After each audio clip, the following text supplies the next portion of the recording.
Racism doesn't just hurt individuals, it destroys lives, careers, and communities.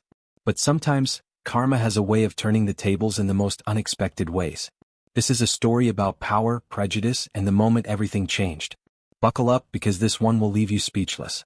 And hey, if you're enjoying this, don't forget to like, subscribe, and hit that notification bell so you don't miss what happens next. The police sirens wailed in the distance, growing louder with every second. Inside the upscale clothing store, the tension was so thick you could cut it with a knife.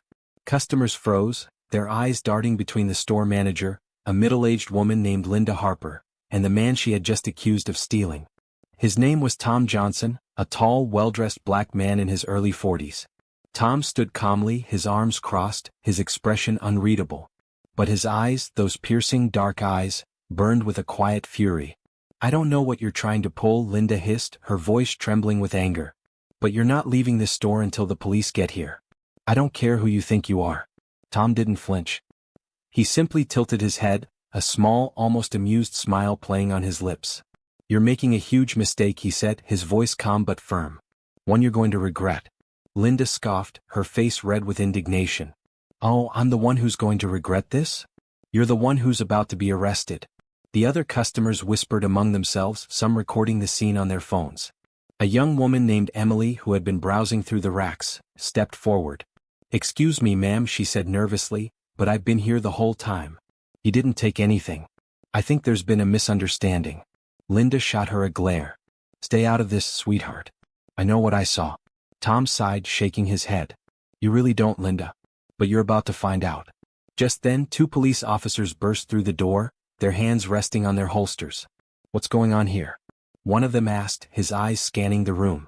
Linda pointed at Tom, her fingers shaking. "This man was trying to steal from the store. I want him arrested." The officers approached Tom, their expressions stern. "Sir, we're going to need you to come with us." Tom raised an eyebrow. "On what grounds?" "You've been accused of theft," the other officer said, reaching for his handcuffs. Tom chuckled, a deep, resonant sound that filled the room. "You're not going to cuff me," he said, his voice steady.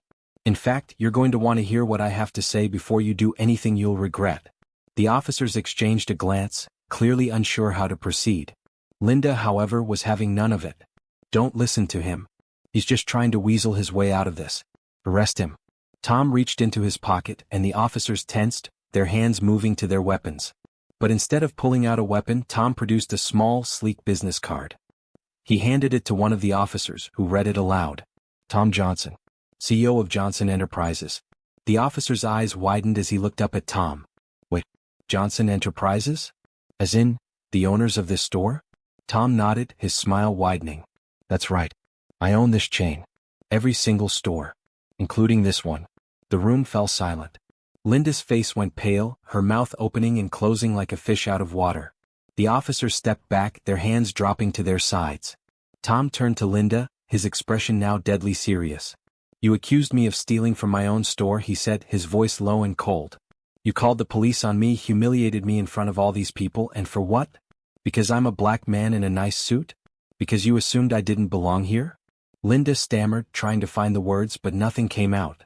Tom took a step closer, his presence commanding the room. "You're fired," he said simply. "And I'll be making sure every other store in this chain knows exactly why." The customers erupted into murmurs, some cheering, others shaking their heads in disbelief. Emily, the young woman who had tried to defend Tom, smiled faintly, relieved that justice had been served. But as the officers began to escort Linda out of the store, Tom held up a hand. "Wait," he said. "There's more to this story. And trust me, it's far from over."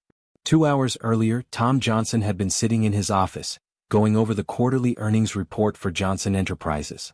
The company, which he had built from the ground up, was thriving. With over 200 stores across the country, it was one of the most successful retail chains in the industry. But Tom wasn't one to rest on his laurels. He believed in staying connected to his business, which was why he often visited his stores incognito, just to see how things were running on the ground. Today he had decided to visit one of the flagship stores in downtown Chicago. Dressed in a tailored suit and carrying a briefcase, he looked every bit the successful businessman he was. But as he walked through the doors of the store, he couldn't shake the feeling that something was off. The store was immaculate, with racks of designer clothing and sparkling glass displays. But the atmosphere was tense. The employees seemed on edge, and the customers were being watched like hawks by the store manager, Linda Harper. Tom had heard rumors about Linda, that she was strict, even harsh with her staff. But he had never witnessed it firsthand. As he browsed through the store, he noticed a young black employee named Jamal struggling to fold a pile of shirts. Linda was hovering over him, her arms crossed, her lips pressed into a thin line. "How many times do I have to show you how to do this?" she snapped, her voice loud enough to draw the attention of nearby customers. "You're embarrassing yourself in this store." Jamal's face flushed with humiliation, but he didn't respond. He simply kept folding the shirts, his hands trembling slightly. Tom felt a pang of anger but decided to observe a little longer. As he moved through the store, he noticed other subtle signs of Linda's prejudice. She greeted white customers with a smile, offering to help them find what they needed. But when a black couple walked in, she barely acknowledged them, her eyes narrowing as she watched them from a distance. Tom's jaw tightened. He had worked too hard to build a company that valued diversity and inclusion. He couldn't let someone like Linda tarnish that reputation. But before he could approach her, something unexpected happened. A young boy, no more than 10 years old, accidentally knocked over a display of sunglasses. The glasses clattered to the floor, and the boy's mother rushed over to apologize. Linda stormed over, her face red with anger. "What do you think you're doing?" she shouted, her voice echoing through the store. "Do you have any idea how much those cost?" The boy's mother tried to explain, but Linda cut her off. "I don't want to hear it. You need to control your child or get out of my store." Tom had seen enough. He stepped forward, his presence commanding attention. "Excuse me," he said, his voice calm but firm. "Is there a problem here?" Linda turned to him, her eyes narrowing. "This is none of your business," she snapped. "If you're not here to shop, then leave." Tom raised an eyebrow. "Actually, it is my business. Because this is my store." Linda froze, her face going pale. What did you just say?" Tom reached into his pocket and pulled out his business card, handing it to her. "Tom Johnson, CEO of Johnson Enterprises. And you, Linda Harper, are about to have a very bad day." The silence in the store was deafening. Linda Harper stared at the business card in her hand, her face a mixture of shock and disbelief. The name Tom Johnson glared back at her, the title CEO of Johnson Enterprises unmistakable. Her hands trembled as she looked up at Tom, her mouth opening and closing like a fish gasping for air. This has to be a mistake," she stammered, her voice barely above a whisper. "You can't be. I mean, you're not." Tom crossed his arms, his expression unreadable. "I assure you, Linda, this is no mistake. I own this store. I own every store in this chain. And after what I've seen today, I can confidently say that you no longer work here." Linda's face turned a deep shade of red, her initial shock giving way to anger. "You can't just fire me," she shouted, her voice rising. "I've been with this company for over 15 years. I've worked my way up from the bottom. You can't do this." Tom took a step closer, his presence commanding the room. "I can and I will. Your behavior today was unacceptable.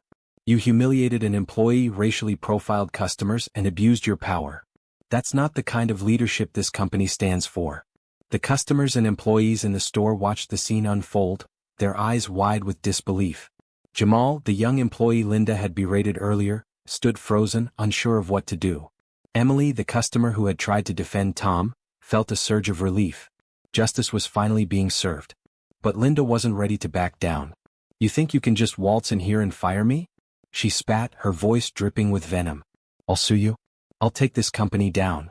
Tom chuckled, a deep, resonant sound that filled the room. "Go ahead," he said, his voice calm but firm. "But before you do, you might want to take a look at the security footage from today. And the employee complaints that have been piling up against you for years. Trust me, Linda, you don't want to go down that road." Linda's face went pale, her bravado crumbling. She opened her mouth to respond, but no words came out. The officers who had been standing by stepped forward. "Ma'am, we're going to need you to come with us," one of them said, his voice firm but not unkind. Linda looked around the room, her eyes darting from face to face, searching for some kind of support. But no one came to her defense. Even the customers who had been recording the scene on their phones lowered their devices, their expressions a mix of shock and satisfaction. As the officers escorted Linda out of the store, Tom turned to the remaining employees. "I want to apologize for what you've had to endure," he said, his voice sincere. "This is not the kind of environment I want for my employees. Starting today, things are going to change." The employees exchanged glances, their expressions a mix of relief and hope. Jamal stepped forward, his voice trembling slightly. "Thank you, Mr. Johnson," he said. "I didn't think anyone would ever stand up to her." Tom placed a hand on Jamal's shoulder, his expression softening. "You shouldn't have had to go through that," he said. "No one should. And I promise you things will be different from now on." As Tom spoke, Emily approached him, her eyes filled with admiration. "That was incredible," she said. "I've never seen anything like that before." Tom smiled faintly. "It shouldn't have to be incredible," he said. "This is how things should be.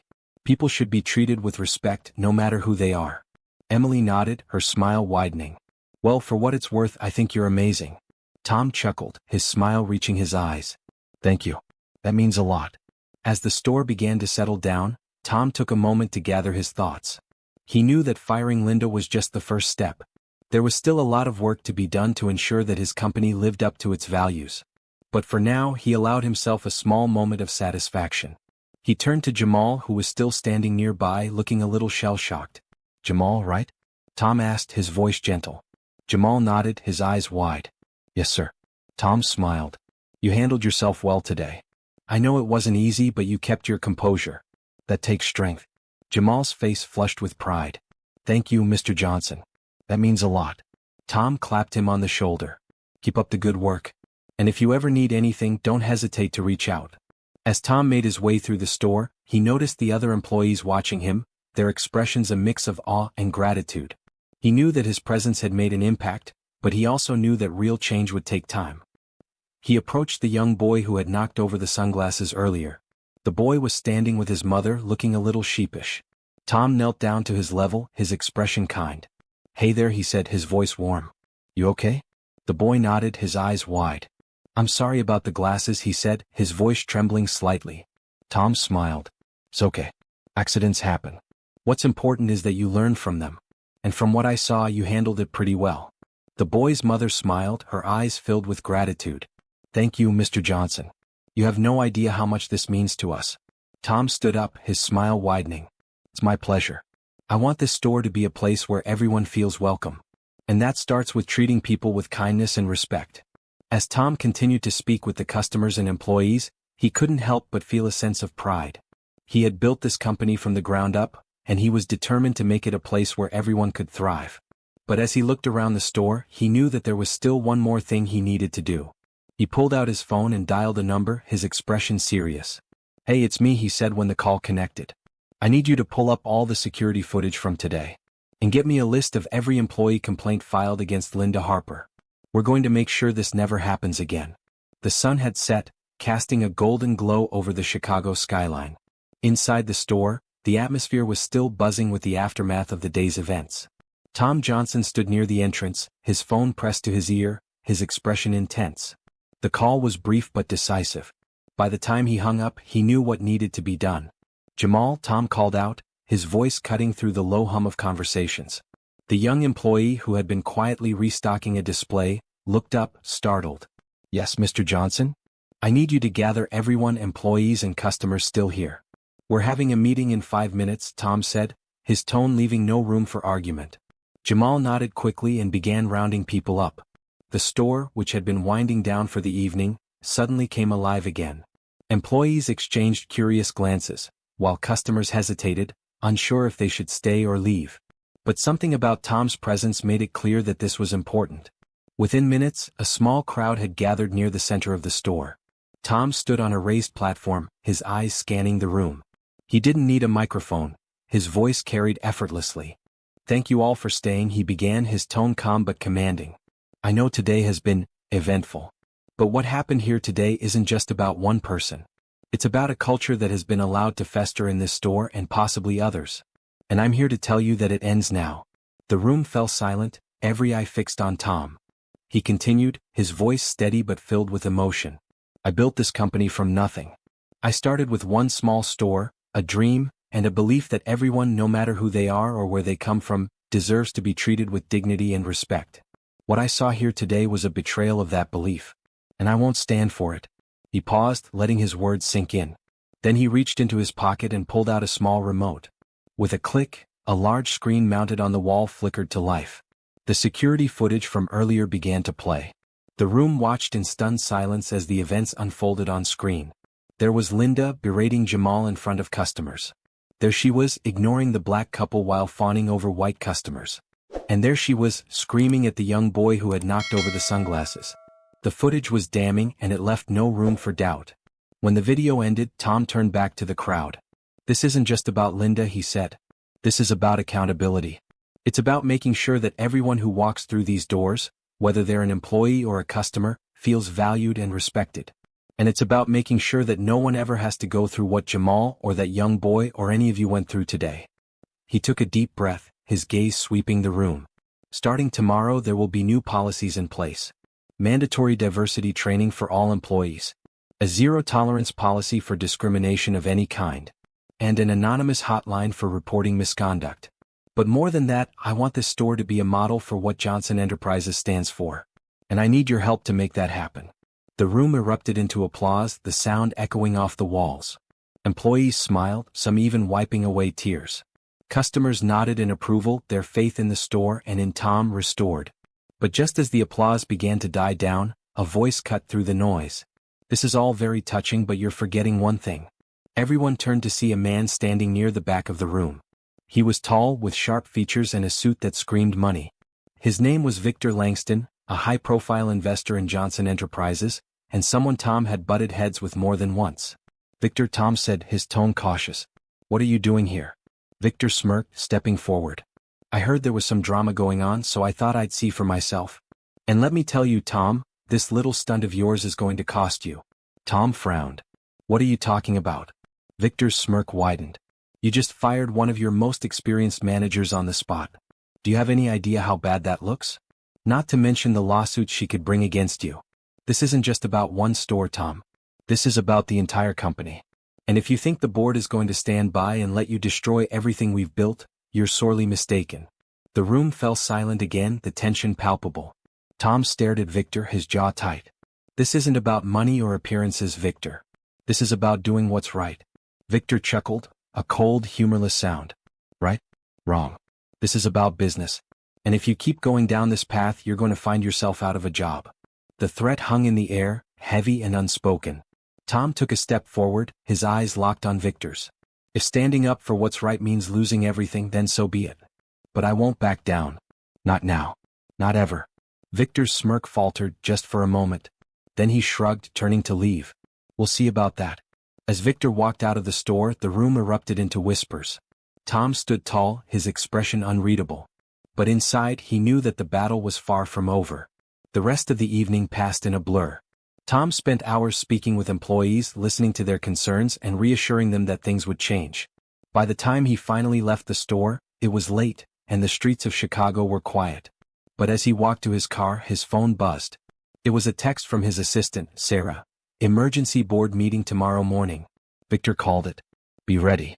Tom sighed, running a hand through his hair. He had known that firing Linda would have consequences, but he hadn't expected Victor to move so quickly. Still, he wasn't about to back down. As he drove home, his mind raced with possibilities. He knew that the board was divided. Some supported his vision for the company, while others, like Victor, were more concerned with profits than principles. Tomorrow's meeting would be a battle, and Tom needed to be ready. But as he pulled into his driveway, his thoughts were interrupted by a sudden realization. He had forgotten to call his daughter, Maya. She had been waiting to hear from him all day, and he had promised to tell her about his visit to the store. He quickly dialed her number, his heart sinking when it went to voicemail. "Hey Maya," he said, his voice soft. "I'm sorry I missed your call. Today was eventful. But I'll tell you all about it tomorrow, okay? Love you." As he hung up, Tom felt a pang of guilt. He had been so focused on the store that he had let his daughter down. But he knew that the fight he was fighting wasn't just for himself, it was for her, and for every other child who deserved to grow up in a world where they were treated with respect. With that thought, Tom stepped out of his car and headed inside, ready to face whatever tomorrow would bring. The boardroom was silent, the kind of silence that feels heavy like the air before a storm. Tom Johnson sat at the head of the table, his posture straight, his expression unreadable. Around him, the board members of Johnson Enterprises exchanged uneasy glances. At the other end of the table, Victor Langston leaned back in his chair, a smug smile playing on his lips.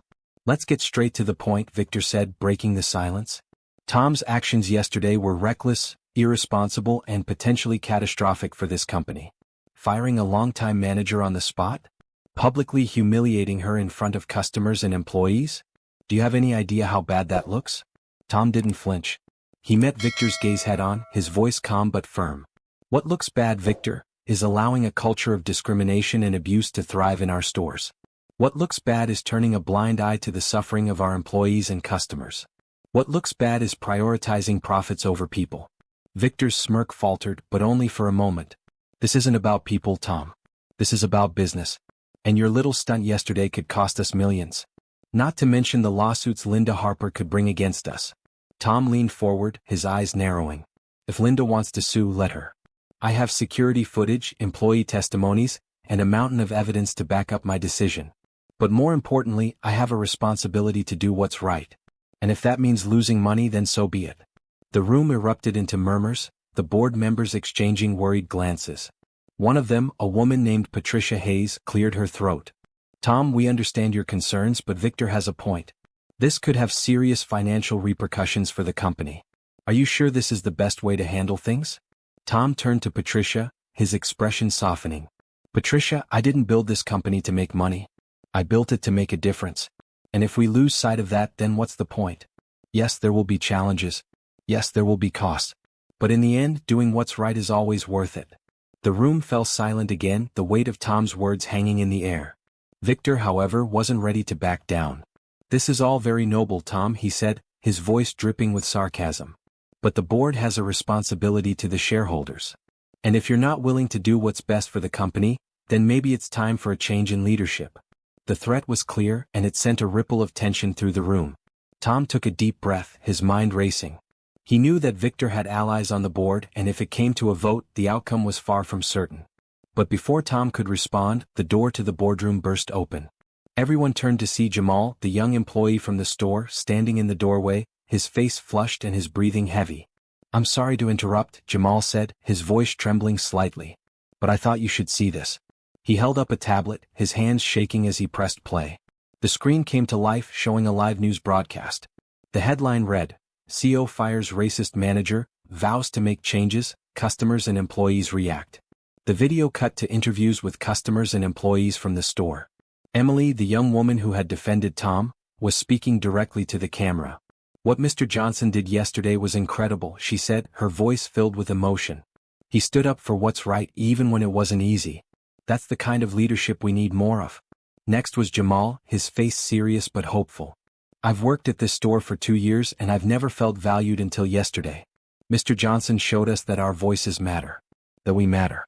The video continued, showing more interviews and footage from the store. The response was overwhelmingly positive, with people praising Tom for his courage and integrity. By the time the video ended, the boardroom was silent once again. Tom turned to Victor, his expression calm but resolute. You were saying? Victor's face was a mask of fury, but he said nothing. The other board members exchanged glances, their expressions thoughtful. Finally, Patricia spoke up. Tom, I think I speak for everyone when I say that we support you. What you did yesterday wasn't just the right thing, it was the brave thing. And if this is the direction you want to take the company, then you have my vote. One by one, the other board members nodded in agreement. Victor, realizing he was outnumbered, stood up abruptly, his chair scraping against the floor. This isn't over, he spat before storming out of the room. As the door slammed shut behind him, Tom let out a breath he didn't realize he'd been holding. He looked around the table, his heart swelling with gratitude. Thank you, he said, his voice soft but sincere. This isn't just a win for me, it's a win for all of us. And for everyone who believes in what this company stands for. The days that followed were a whirlwind of activity. Tom's decision to fire Linda and his subsequent stand against Victor made headlines across the country. Johnson Enterprises became a symbol of integrity and accountability, and customers flocked to the stores in droves. But for Tom, the real victory was in the changes he was able to implement. The new policies, diversity training, a zero-tolerance policy for discrimination, and an anonymous hotline for reporting misconduct, were rolled out company-wide. Employees felt empowered, customers felt valued, and the company's culture began to shift in a positive direction. Tom also made it a point to stay connected to the stores, visiting them regularly and listening to the people who worked there. He knew that real change didn't happen overnight, but he was committed to seeing it through. One evening, as he was leaving the flagship store in Chicago, Tom noticed Jamal standing by the entrance, looking nervous. Hey Jamal, Tom said, his voice warm. Everything okay? Jamal nodded, his face breaking into a smile. Yeah, everything's great. I just wanted to say, thank you. For everything. You've changed my life. Tom smiled, placing a hand on Jamal's shoulder. No, Jamal. You changed your life. I just gave you the opportunity. Keep up the good work, okay? As Tom walked to his car, he couldn't help but feel a sense of pride. He had faced down his fears, stood up for what was right, and come out stronger on the other side. And he knew that no matter what challenges lay ahead, he was ready to face them. But as he drove home, his thoughts turned to his daughter, Maya. He had promised to tell her about everything that had happened, and he couldn't wait to see the look on her face when he did. Because in the end, that was what it was all about, building a better world for the next generation. And Tom knew that, no matter what, he would always fight for that. And that's the story of how one man's courage changed everything. If you enjoyed this journey, don't forget to like, comment, and subscribe for more inspiring stories. Because sometimes all it takes is one person to make a difference. Thank you for watching.